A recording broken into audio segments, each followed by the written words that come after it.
जवाब मोदी जी काहे न देतड़ जवाब।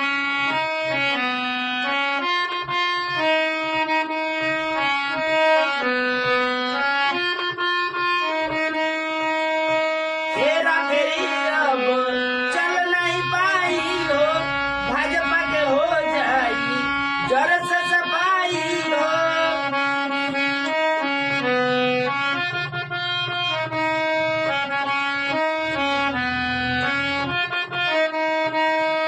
सारा चोरवा